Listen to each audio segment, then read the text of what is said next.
What if the church that raised you suddenly declared your love a sin? How do you stand tall when the family that taught you faith now turns away in shame? Can one forced apology ever heal the heart that finally learned to beat for another man? Finn Harrison sat in the back pew of First Grace Community Church, the same wooden bench his grandfather had helped carve 40 years earlier. Sunlight poured through the stained glass windows, painting the congregation in soft reds and golds. At 28, he still knew every hymn by heart, still felt the same rush of peace when Pastor Elias spoke of grace. But today the peace felt thin, like paper stretched over a crack. Levi Thompson had moved to Cedar Ridge, Colorado 3 months ago. Tall, dark-haired, with a quiet laugh that made Finn's chest tighten, Levi worked as a civil rights attorney out of the old brick building on Main Street. They had met at the town's only coffee shop when Finn spilled his latte and Levi handed him a napkin without a word. One conversation turned into late-night talks on the river trail, then stolen drives to the next county where no one knew their names. Last night they had parked under the stars, hands linked on the console. "I don't want to hide anymore," Finn had whispered. Levi had squeezed his fingers. "Then don't. But only when you're ready." Now Finn watched Pastor Elias raise his arms during the closing prayer. The words blurred. Finn's phone buzzed once in his pocket. A text from Levi. "Dinner at my place? I'll make that terrible pasta you pretend to like." Finn smiled despite himself. After the service, Mrs. Caldwell, the choir director, cornered him in the foyer. "Finn, honey, we saw you with that new lawyer last week. Twice. People talk." Her voice dropped. "You know the church's stance. If there's anything you need to confess." Finn's stomach dropped. He mumbled something about needing air and pushed through the double doors. Outside, the Colorado sun felt too bright. His truck was parked beside Levi's silver sedan. Levi leaned against it, arms crossed, waiting exactly as he had promised.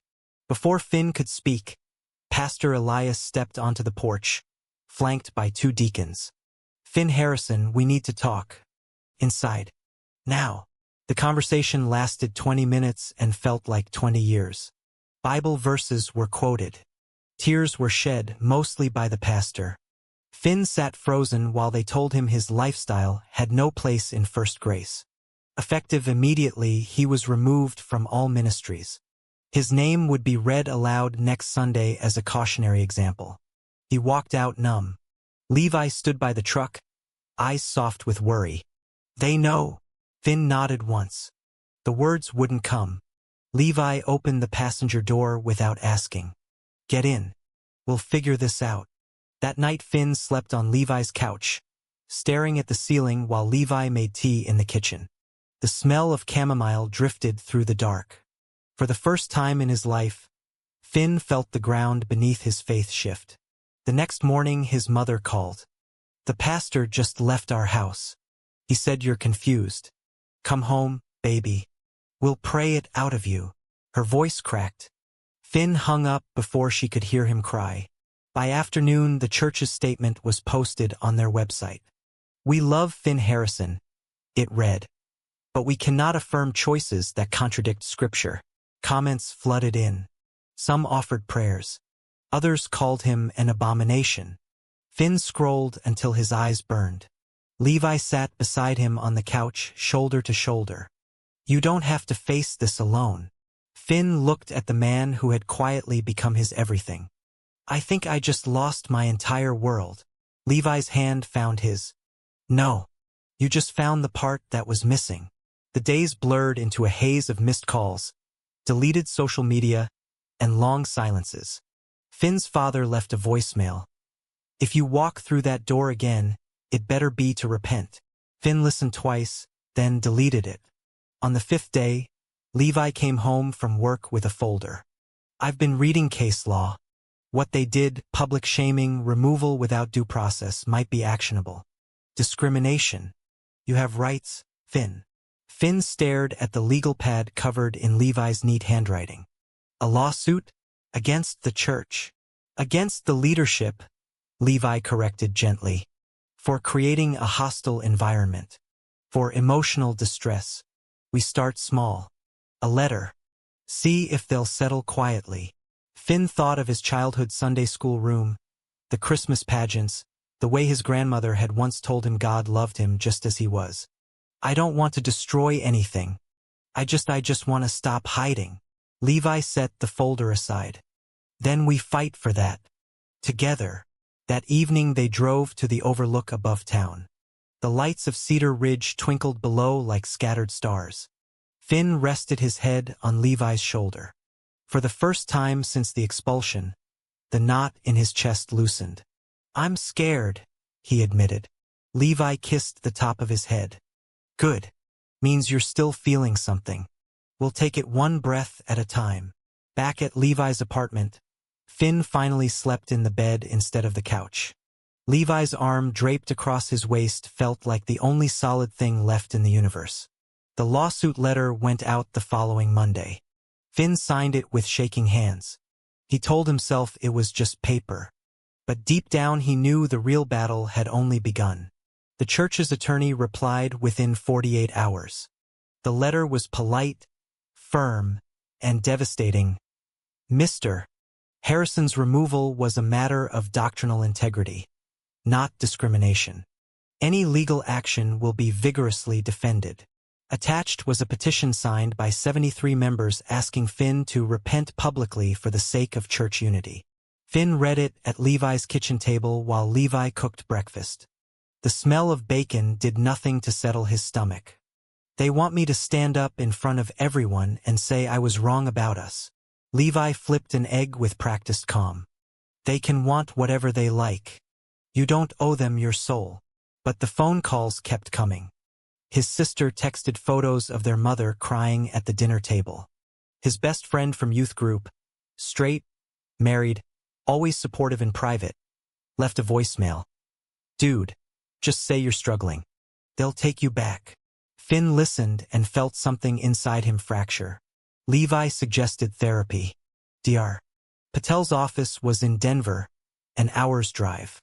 The first session Finn spent mostly silent, picking at the hem of his flannel shirt. I was raised to believe love like this was a choice I could unchoose, he finally said. Now it feels like the only honest part of me. Dr. Patel nodded. And the church told you honesty was sin. On the drive home, Levi reached across the console. You're allowed to grieve the life you thought you'd have. Finn watched the mountains roll by. I keep waiting for God to strike me down, but all I feel is relief. And guilt for feeling relief. That night they watched an old movie on Levi's laptop, legs tangled under a blanket. Halfway through, Finn turned to Levi. If I lose the lawsuit, if they make me apologize, will you still? Levi cut him off with a soft kiss. I'm not here for the version of you the church approves. I'm here for the man who spilled coffee on me and smiled like the sun came out. The next week brought the first court filing. Levi, acting as co-counsel with a Denver firm experienced in LGBTQ cases, filed in federal court citing Title VII and Colorado's anti-discrimination statutes. The complaint was careful, factual. It did not mention their relationship. Finn insisted on that. I don't want to drag you into the spotlight. Levi had only smiled. Too late. I'm already in it with you. Finn's family showed up at Levi's door on a Thursday evening. His mother's eyes were red-rimmed. Come home, Finn. The judge hasn't ruled yet. If you apologize first, maybe they'll drop everything. His father stood behind her, arms crossed. This isn't you. This lawyer, he's confused you. Finn felt Levi's presence at his back like a shield. Dad, this is me. The real me. I'm not confused. I'm in love. The silence that followed was louder than any sermon. His mother whispered, We still love you, but we can't watch you throw your soul away. They left without stepping inside. Finn closed the door and leaned against it. Levi wrapped him in a hug from behind. You did the hardest part. The media caught wind 2 days later. A local reporter called it small-town faith versus gay rights. Finn's face appeared on the evening news beside a blurred photo of Levi. Comments online ranged from supportive strangers to death threats from anonymous accounts. Finn turned off his phone and cried in the shower until the water ran cold. Levi waited on the bed with 2 mugs of hot chocolate. Tomorrow we meet the judge for the preliminary hearing. You don't have to say anything if you don't want to. Finn nodded, but inside he felt the weight of every eye that would be on him. The courthouse in Denver was all marble and echoing footsteps. Judge Harlan Whitaker, a man in his late 60s with steel-gray hair, looked over the bench with the expression of someone who had seen every version of the story. Finn sat at the plaintiff's table beside Levi and the lead attorney. The church's side was packed with supporters holding Bibles. When the judge asked if both parties were open to mediation, the church attorney said yes. Finn's heart hammered. After the hearing, Judge Whitaker called both counsel to chambers. Finn was not invited. He waited on a wooden bench in the hallway, Levi's jacket draped over his shoulders. 30 minutes later, Levi emerged, face pale. What happened? Finn asked. Levi sat beside him. The judge read the file. He said the church has a right to its beliefs, but you have a right to your dignity. He's ordering mediation. And he's suggesting that for the case to proceed without dismissal, you consider a public statement of reconciliation. Finn's mouth went dry. A public apology? Levi's voice was gentle. He didn't say apology. He said statement. But the church is already spinning it as one. Finn, we can fight this. Finn stared at the floor. The marble tiles blurred. Somewhere inside him, the boy who had memorized every verse about love thy neighbor was screaming. The man who had finally found love was terrified. That night back in Cedar Ridge, Finn stood on Levi's balcony watching the stars. Levi joined him, slipping an arm around his waist. Whatever you decide, I'm with you. Even if it means walking away from the lawsuit. Finn leaned into him. I keep thinking if I just say the words they want, my family comes back. My church comes back. But then I look at you and I know I'd be lying to everyone, including myself. Levi rested his forehead against Finn's. Then don't lie. We'll find another way. But the judge's words echoed. Public statement. Reconciliation. The pressure was only beginning. Mediation was scheduled for the following Friday in a neutral conference room downtown. Finn wore the gray suit Levi had helped him pick out. He felt like an imposter. Levi sat beside him, quiet strength radiating through the inches between them. The church brought Pastor Elias, 2 deacons, and a mediator named Ms. Rivera who spoke in calm, measured tones. We're here to find common ground, she said. Common ground felt like a foreign country. The church wanted Finn to sign a document acknowledging his struggle with same-sex attraction and commit to counseling. In exchange, they would reinstate him quietly and drop any counterclaims. Finn listened until his ears rang. When it was his turn, he spoke for the first time. I'm not struggling with who I am. I'm struggling with the fact that the people I trusted most can't accept it. Pastor Elias's eyes filled with what looked like genuine sorrow. We do accept you, Finn. We just can't affirm the behavior. The words landed like stones. Finn felt Levi's hand brushes under the table. Once, twice. A silent reminder he was not alone. Mediation ended without agreement. Ms. Rivera suggested another session. Outside, Finn leaned against the building, breathing hard. Levi stood guard, blocking the wind. You were brave in there. I feel like I'm breaking everything I was taught to hold sacred. Levi's voice was steady. Maybe the sacred thing was never the building. Maybe it was the love inside you. That weekend Finn's sister drove up from Boulder. She met them at a park so no one would see. Mom's not sleeping, she said. Dad keeps saying if you just apologize publicly, the judge might rule in your favor and this all goes away. Finn threw a stick for the park stray dog. Apologize for loving Levi? I can't. His sister hugged him tight. Then don't. But please don't disappear from us completely. Levi watched from a bench, giving them space. Later, when they were alone again, he asked, Do you ever regret telling me yes that first night? Finn turned to him, eyes clear. Never. Not for 1 second. The The second mediation brought the judge himself. Judge Whitaker entered the room in his robes, an unusual move. "I've reviewed everything," he said. "Mr. Harrison, the law protects your right to employment and public accommodation. But it also protects the church's right to its doctrine. Here's my suggestion. A single public statement, your choice of words, acknowledging the pain caused on both sides. After that, we move forward with the discrimination claim." Finn's stomach lurched. "You're ordering me to apologize?" The judge's gaze was not unkind. "I'm ordering nothing. I'm offering a path that might prevent years of litigation and broken relationships. Think about it." 2 weeks. The room emptied. Finn and Levi stayed behind. Levi spoke first. "We can appeal the suggestion. It's not binding yet." Finn stared at the empty chairs. "But if I do it their way, my family might speak to me again. My mother might stop crying." Levi's jaw tightened, the first crack in his calm Finn had seen. "At what cost?"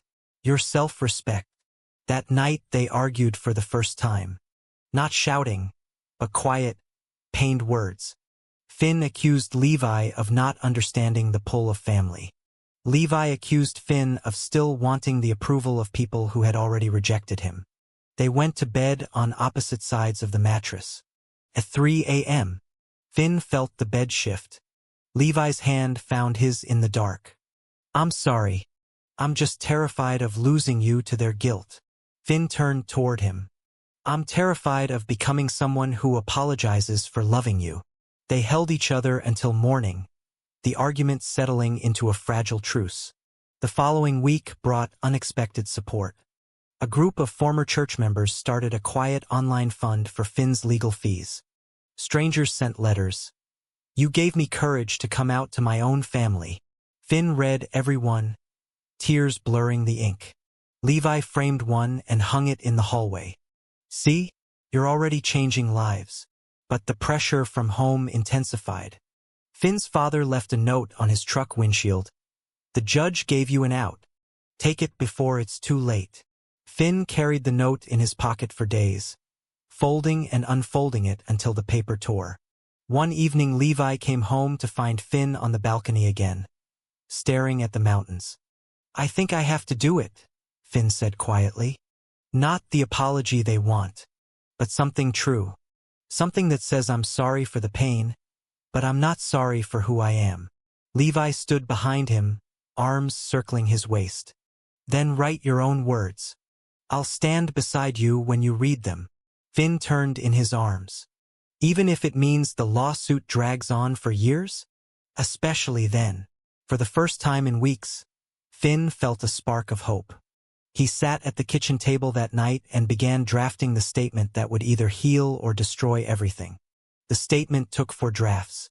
Finn read each version aloud to Levi, who listened without interrupting. The final version was short, honest, and entirely Finn's. "I am sorry for the division my truth has caused in the church I once called home. I am not sorry for loving Levi Thompson. I was raised to believe God is love. I still believe that. If my presence brings discomfort, I will step away. But I will no longer step away from myself." They submitted it to the court and the church. The response was immediate and explosive. The church released a counterstatement calling it insufficient repentance. Social media lit up. Some praised Finn's courage. Others accused him of arrogance. Judge Whitaker scheduled a hearing to decide whether the statement satisfied his earlier suggestion. Finn dressed in the same gray suit, but this time he felt taller in it. Levi wore a navy tie Finn had bought him for luck. The courtroom was packed. Finn's parents sat on the church's side, faces unreadable. His sister sat behind Finn, squeezing his shoulder before the judge entered. Judge Whitaker read the statement aloud in a clear voice. When he finished, the room was silent. "Mr. Harrison," he said, "this is not the apology the church hoped for, but it is an honest one. I find it sufficient to move the discrimination claim forward. Trial is set for 6 months from today." Gasps rippled through the gallery. Finn's mother covered her mouth. His father looked away. Outside on the courthouse steps, reporters waited. Finn read the statement again for the cameras, voice steady. Levi stood beside him, not touching but close enough that Finn could feel his warmth. That night they celebrated quietly. Take out Thai food and a bottle of wine Levi had been saving. Finn raised his glass. To not apologizing for love. Levi clinked his. To the bravest man I know. But victory was short-lived. The next morning Finn received a letter from his mother. We watched you on the news. Your father hasn't spoken since. I'm proud of your honesty and heartbroken by it. Please don't call until you're ready to come home the right way.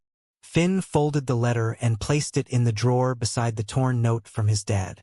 The ache was familiar now, almost comfortable. Levi noticed the distance in Finn's eyes during dinner. Talk to me. I keep thinking about the boy I was, the one who wanted to be a youth pastor. That boy is gone. I don't know who replaces him. Levi set his fork down. The man who replaces him is the one who chooses kindness over fear. That's the version I fell in love with. They spent the evening on the couch, Finn's head in Levi's lap while Levi read case law aloud, translating the legalese into plain English. The rhythm of his voice lulled Finn into something close to peace. 3 weeks later, Finn's childhood best friend Marcus showed up at Levi's door unannounced. I left the church too, he said simply. Not because of you, because of what they did to you. I brought pizza and an apology for not speaking up sooner. They ate on the balcony, the three of them. Marcus asked Levi about his work, genuinely interested. For the first time, Finn saw his two worlds touch without breaking. But the church was not finished. They filed a motion to dismiss, claiming Finn's statement proved he was not sincerely seeking reinstatement. Judge Whitaker denied it in a written order that called the church's actions troubling. The local paper printed the ruling on the front page. Finn's phone buzzed with a text from his sister. Dad read the article. He didn't throw it away this time. Small mercies. Levi surprised Finn with tickets to a weekend in Denver. Just the two of them, no court, no church. They walked through City Park holding hands openly for the first time. No one stared. No one whispered. Finn felt the weight lift another inch. On the hotel balcony overlooking the city lights, Levi said, 6 months until trial. We can still settle if you want. Finn shook his head.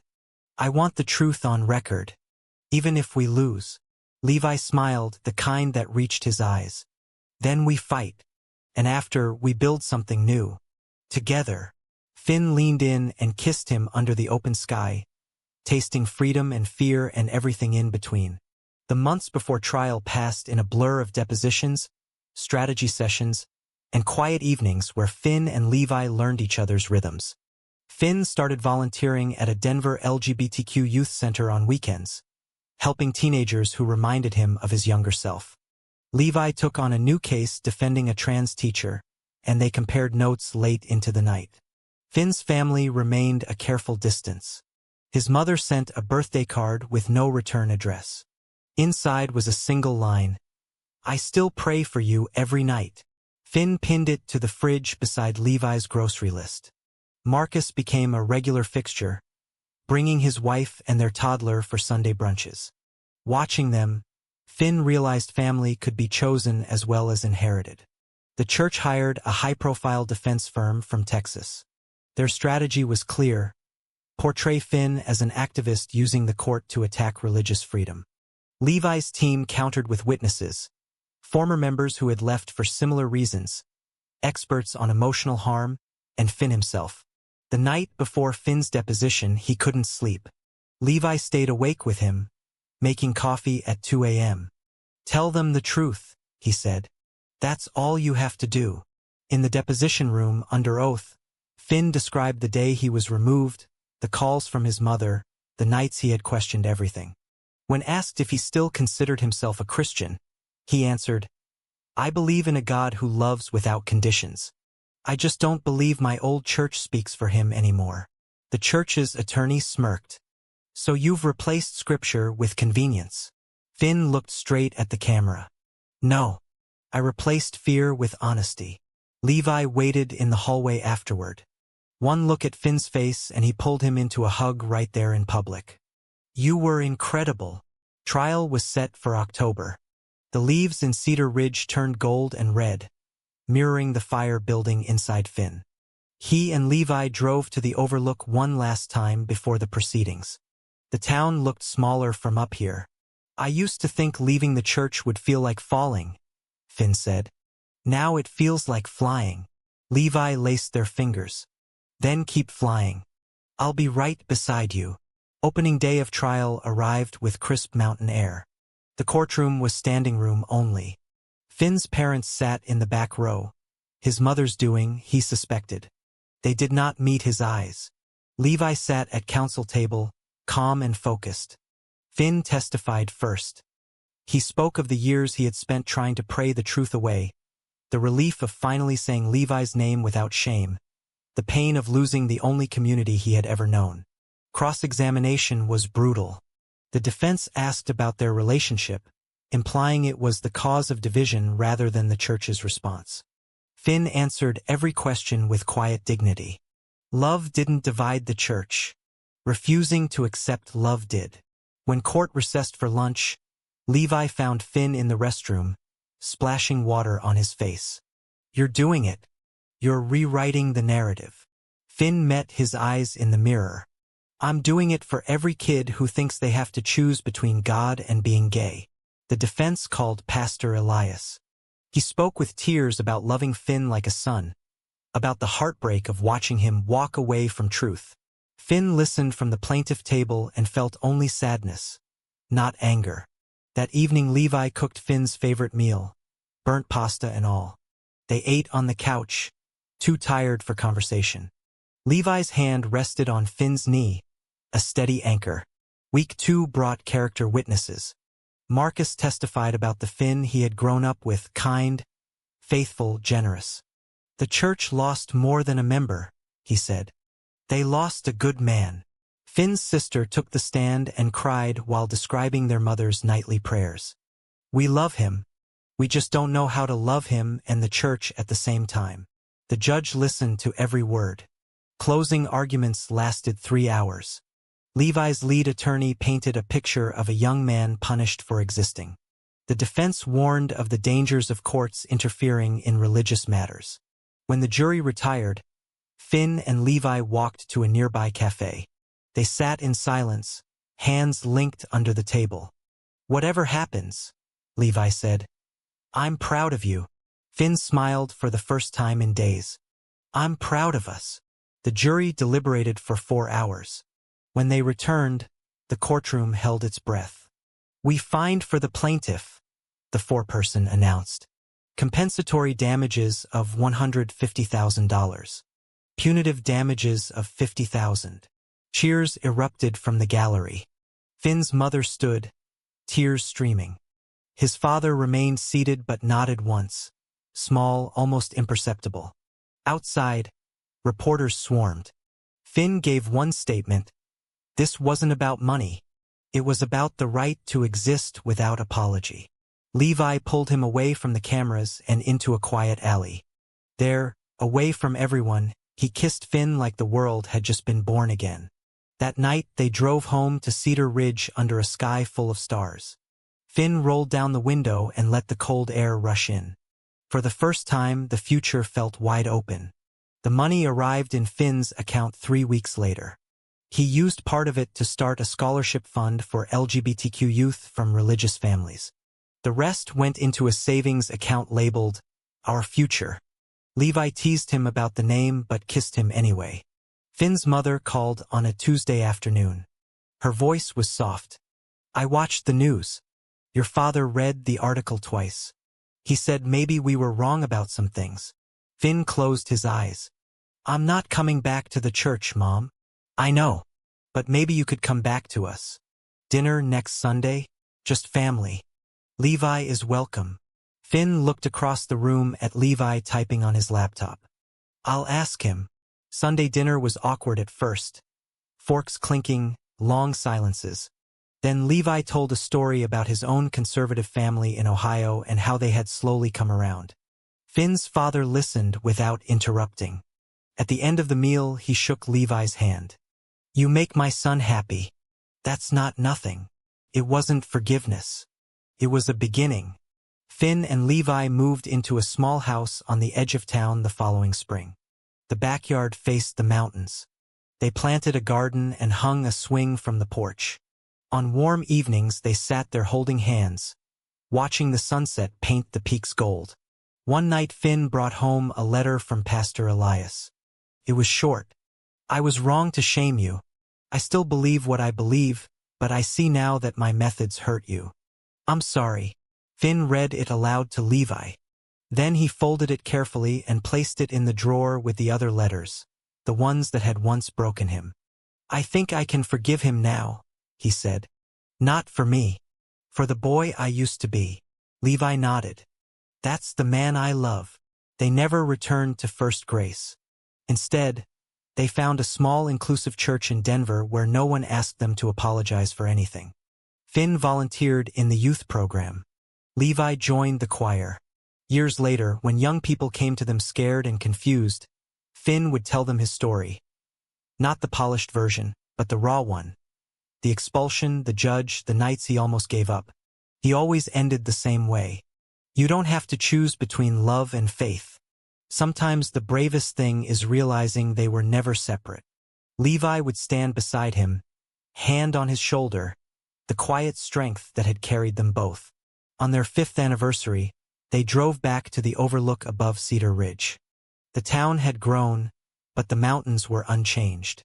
Finn pulled a small box from his pocket. Inside was a simple silver ring.